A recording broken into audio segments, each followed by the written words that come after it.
नमस्कार दर्शक बंधु शुभ सकाळ। आज हूँ मार्च मास 26 तारिख गुरुवार।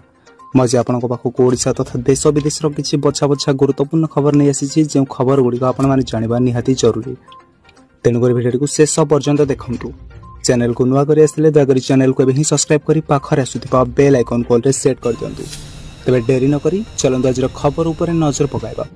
आज प्रथम खबर कृषकों बड़ खबर। केंद्र सरकार द्वारा कृषकों को आर्थिक सहायता लागू प्रधानमंत्री किसान समृद्धि योजनार 20तम किस्ती जल्दी ही कृषकों अकाउंट को आसवाक जाउछि। एही योजना अंतर्गत वर्ष को कृषकों बैंक खाता को 6000 टंकार आर्थिक सहायता दिया जाए। वर्तमान सुधा कृषकों को 19तम किस्ती प्रदान कर बेले आगामी दिन में 20तम किस्ती मिलिबो। तेबे खबर मुताबक जून मासरे पीएम किसान योजनार परवर्ती किस्ती टंका कृषक अकाउंट को जीवो, किंतु एने कौन सरकारी सूचना बा विज्ञप्ति प्रकाश पाए नहीं। यह पूर्व 2024 अक्टोबर कृषक खाता को 18तम किस्ती टंका जाइथिबा बेले चलित मास फेब्रुआरी रे 19तम किस्ती टंका मिलिथिला। जो कृषक मैंने केवाईसी पूरा करने सह बैंक खाता सहित आधार लिंक भली जरूरी कार्य कर सारी से कृषकों को सरकारी सहायता प्रदान करा जाउछि। तेबे आसंतु आज परवर्ती खबर उपरे नजर पकाइबा। मंडी रे धान बिकिबारु चासी वंचित नहुंतु। मंडी रे धान बिक्री पई पंजीकरण एवं संग्रह प्रक्रिया सरलीकरण हेबा आवश्यक। कोनोसी चासी धान बिक्री पई पंजीकरण रु वंचित नहुंतु। चासी माने जेपरि सशक्त और समृद्ध होइजिबे सेदिमै राज्य सरकार सबु दिग को विचार करबा आवश्यक।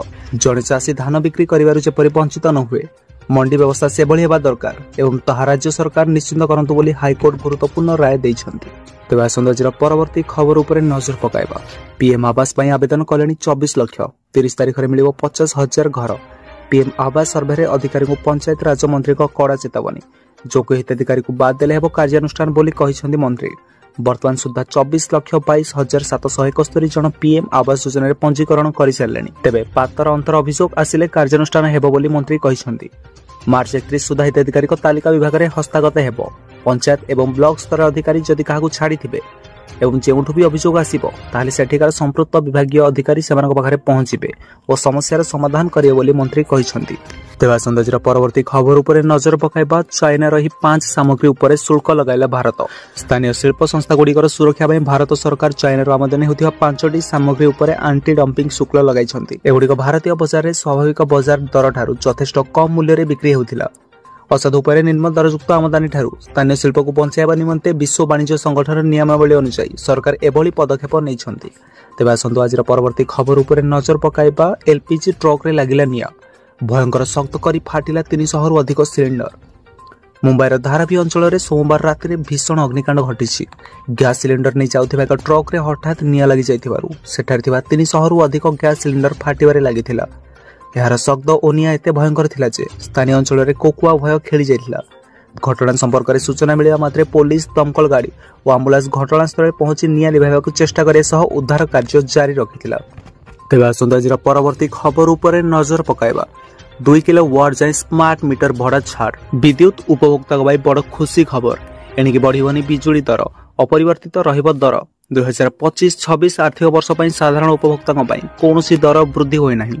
जो उपभोक्ता माने स्मार्ट मीटर व्यवहार करुछंती और 2 किलो वाट रो विद्युत शक्ति व्यवहार करुछंती सेमानक पई मीटर दर छाड़ करा जायछि। आज सांबादिक सम्मेलन में सूचना देछि ओडिशा विद्युत नियामक आयोग।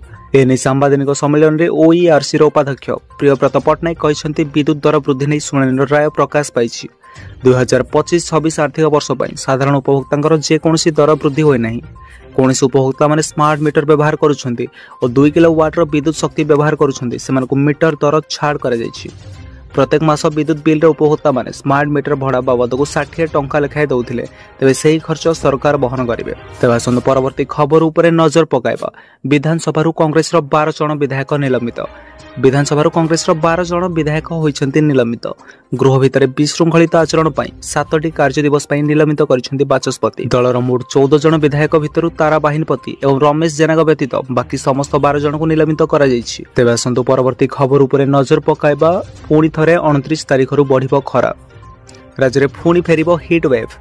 29 रु पुणी कलबल करिबो ग्रीष्म लहरी। संबलपुर, सोनपुर, बलांगीर और कलाहांडी को एने सतर्क करा जायछि। 4 दिन राज्य में 6 डिग्री जाए तापमात्रा बढ़िबो।